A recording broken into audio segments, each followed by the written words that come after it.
I got a bunch of storylines to get into, but we're gonna focus a little bit just going into this with Michigan State because that's my team. So Michigan State gets the win against Bryant. They blow them out by over 20 points, 87-62. Just looking at the box score for this game, real quick. Jaden Akins had 11 points. Jeremy Fears had 11 points. Chase Richardson had a heck of a game, shooting 3 for 4 from three, 2 out of 3 of his free throws. You even had Jackson Kohler getting a lot of boards. He had 9 total rebounds in that game, 5 of them on the offensive side. And then even coming out of the bench, you had Cohen Carr with 18 points. It was probably the best game I've ever seen Cohen Carr have. And Trey Holloman, of course, electric from the 3, 4 for 5 in that game. Just a dominant game for Michigan State. It looked like it was going to be a lot closer in the early part of that first half, but then once again, the depth of Michigan State shows itself, and they just absolutely pulverized Bryant. Now, the game that was a little bit more concerning was the New Mexico game. Michigan State was down at the half, and I was pacing. I was nervous. I was like, "Oh, great, here we go. Are we really not going to get out of the first weekend again?" We've only been able to get out of the first weekend one time in the past 5 years, and that was when we went to the Sweet 16 with Tyson Walker and Joey Hauser and all them. But Michigan State, despite shooting less than 30% from 3, 4 for 15, and despite shooting worse overall, shooting 44% from the field, 24 for 54, Michigan State finishes the job, gets the comeback in the second half, as seems typical for this Michigan State team. And once again, I feel like I keep saying this. I'm a bit of a broken record. The depth of Michigan State really makes them a sleeper, I think, to get into the Final Four. And, maybe this will age terribly if they lose to Ole Miss. I'm just telling you, a lot of these teams, if you get into those tough patches in the second half where guys are tired, where you already have your leading scorer's got like 30 points, but he's got to just continue at that rate. If Michigan State continues to have, guys like guys like Jaden Akins be able to have games where he goes 16 points, 7 for 11 from the field, 50% from 3, and then you get production from Cohen Carr, who shot 2 for 3 from the field with 8 points. And then Trey Holloman off the bench, Frankie Fiddler off the bench. Didn't expect to be able to give a shout out to Frankie Fiddler in March Madness, but you know what? It's the way it is sometimes. On the other end of it, Michigan State showed that they can win games without Chase Richardson. He had just 6 points. He shot 1 for 10. It was awful. Frankly, it was probably the worst game I've ever seen Chase Richardson play, and Michigan State still won the game pretty soundly. I believe they covered the spread. They won by almost double digits in this game as well, 71-63. And then they're on to Ole Miss. And just looking at some of the analytics going into this. Okay. Season T. I was like, okay, why do they show like the weird going into it? Michigan State is a little bit better from the shooting standpoint, 46-44%. They're a little bit worse on the 3-point stand of it, shooting 31%-34% for Ole Miss. They're a lot better in the free throws, 78-73%. They out rebound them. They out offensive rebound them. They out defensive rebound them. They out assist them. It's more in favor of Ole Miss for the steals, more in favor of Michigan State for the blocks. Michigan State also turns the ball over a little bit more, but they foul a little bit less. That's just going into it. I think it'll be a close game. It'll be a little SEC Big Ten matchup. I think Michigan State certainly is capable of winning. I think they're a very deep team. I think that they are certainly capable of making a Final Four, if not a title run this year. I just think that the depth and the defense and the experience of Tom Izzo goes a long way. So there's that. Now, that's your Michigan State stuff. All right. Wanted to front load that because I know not everybody's going to be interested in that.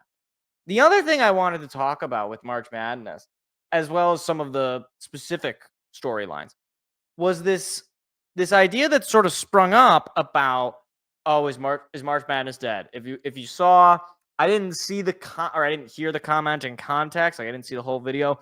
I heard the quote, or I read the quote from Stephen A. Smith, who said, if this continues, i.e. the chalk, then March Madness is, done. That is not, it's not going to go well. Now, I want to set the record straight on this because I think both sides of this debate about is March Madness done because the upsets are gone, or is March Madness great because the upsets are less frequent and we're just getting the best teams? I want to set both of these sides straight because I think both of these sides are incorrect. Ultimately, what everybody wants is a good and entertaining game. And I don't care if it's Alabama State and Auburn playing a good game. I know they didn't. I'm just bringing it up. Or if it's Illinois, Purdue. I don't know. Whatever matchup you want to do. Illinois, Kentucky. It doesn't matter to me if it's two teams that are high seeded, middle seeded, low seeded, whatever. If the game is good, people are going to be intrigued. The reason that I know that's true is because you look at the past games where you had those buzzer beaters or you had those, crazy upsets like last year with Oakland over Kentucky. People just want good games. I'm not saying, like, for all the people who say, oh, we just want the best teams to play each other. And when you get the upsets, who wants to see the Sweet 16 where a team gets blown out? Well, for one, there's no guarantee that doesn't happen with all the teams who got through. I mean, for one, you got a 10 seed in Arkansas taking on a 3 seed. On paper, that should be a blowout. You have a 5 seed in Michigan who's been playing really well, but we've seen Michigan in bigger moments against really good teams just completely fall apart. Did anybody else miss the Michigan State game to end the year? I'm not saying that's what's going to happen, but to say like, oh, okay, because we have, high seeded teams, because we didn't have, Yale getting to the Sweet 16, therefore we're going to have better games. I just think that's a false dichotomy. It's just not true. Like, you're going to have good games regardless necessarily of the seeding. You could have 2 number 1 overall seeds in the national championship. It could be a blowout. Shout out last year. I'm pretty sure UConn and Purdue were both number 1 seeds last year, and UConn blew the doors off of them. The final score does not indicate how not close that game was. And I don't even remember what the final score was. Either way, I just wanted to get rid of that because for the people who are saying, oh my gosh, it's so awful, the magic is gone. First of all, these games are really entertaining. Even the Alabama State-Auburn game. Okay, the final score, it was a blowout. But that game was a lot closer at a lot of different points than I think a lot of people. I was like, oh my gosh, is this going to happen? Are we going to see another 16 seed do the thing? Is Bruce Pearl going to Bruce Pearl? And obviously he did not. But you even have games like, look, there was the Maryland-Colorado State game. That game was down to the wire. Colorado State had a very good shot of making the Sweet 16 to take on Florida. Even the Florida game, Florida-UConn, that was an crazy and incredibly entertaining game. You had the UConn Huskies have a chance to take down the number 1 seed. Like, regardless of the result, the game itself was entertaining. And to expect that every single game is going to be buzzer beater, Oakland beating Kentucky, UCLA going to the Final Four despite being a play-in team, that's just not real life. All right? It's not real life. I love it regardless of whether or not we get nothing but 1 seed or if we have, a bunch of 15, 10, and 8 seeds in it. Just entertainment. All right. If the games are entertaining, I'm into it. And the games usually are entertaining. So on that point, I got a couple of things I want to just briefly just shout out. Number 1 seeds are absolutely destroying pretty much everybody. Outside of that Florida-UConn game, Duke massacred Mount St. Mary's. 93-49. You would have thought Mount St. Mary's was like a high school team. It was bad. And then Baylor, who I thought, Baylor got a good head coach, not that far removed from the national championship, dead. No, Duke just completely murdered them. I wouldn't be surprised, frankly, if they do something very similar against Arizona. On the other side of it, look, Auburn, obviously I mentioned the fact that Alabama State game, it was a little close for a little bit, but once they got locked in, they were locked in. They just destroyed Alabama State. They destroyed Auburn. They destroyed Creighton, and Florida murdered Norfolk State. That game was never any close. Obviously, again, I already mentioned the UConn-Florida game. Houston, I got to be honest. I didn't know that SIU Edwardsville was a real school, and I'm even more convinced it is not a real school because that game was. I was watching the games. I was working, and I had it on I was working from home, and I had the games on my multi-view on my television, and I'm like, I'm kind of going back and forth, and then I see it's like 30-2, and I'm like, is the scoreboard bug? Because I wasn't. Nope, they were just killing them. And then obviously they beat Gonzaga. Gonzaga, it wasn't a blowout, at least by the final score. But again, I don't think anybody really thought Gonzaga was going to do that much. And I don't feel great about Purdue going into that game against Houston. But either way, the number 1 seeds utterly dominant. Arkansas beating Kansas and then number 2 St. John's. That to me is the most interesting as far as upsets go.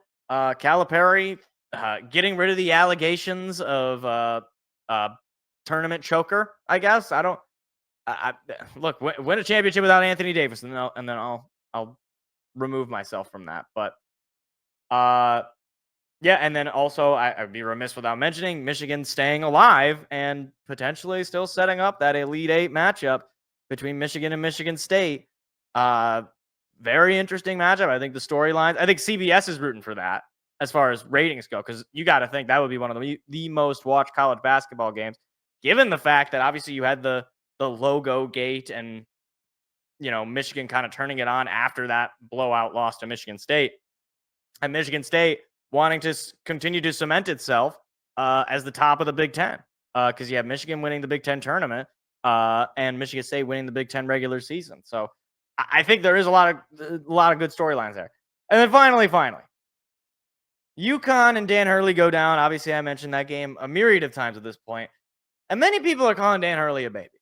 And I'm not going to defend Dan Hurley complaining about the refs in the media. That's I understand it. Like, this is what all coaches do, but also, like, don't go like 0 for 4 in your last 4 possessions of the game, and then maybe you won't have to worry about that. I don't remember if that's the exact stat, but there was like a point where it's like you had the chances to ice this game and your players just didn't. But I will say this.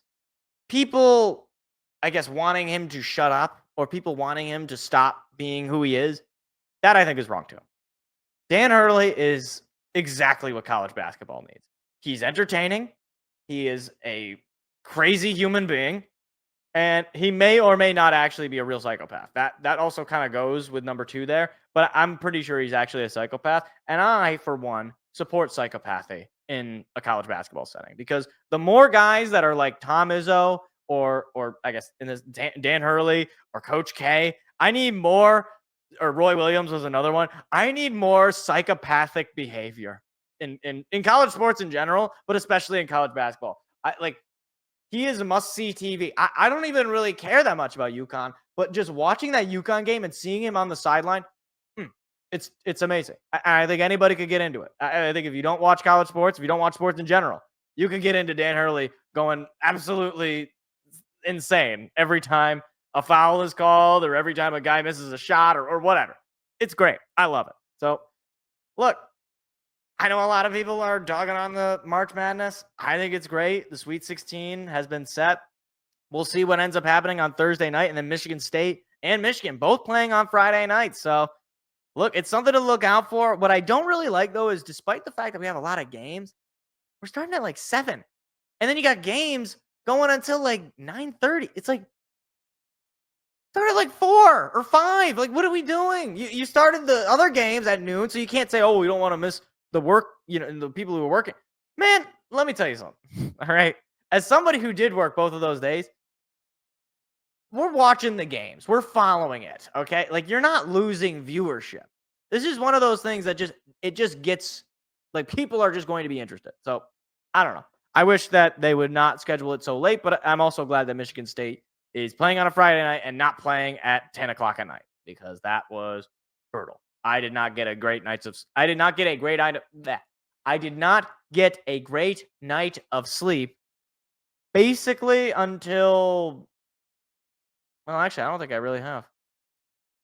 See, this is why. This is all college basketball has to do is not put these games starting at 10 o'clock at night, and I would be so much better off. But of course, why would they have to do that? Hi, it's me again. If you enjoyed what you just saw, hit the like and subscribe button. We do live shows every Tuesday at 7 p.m. Eastern. Hope to see you there.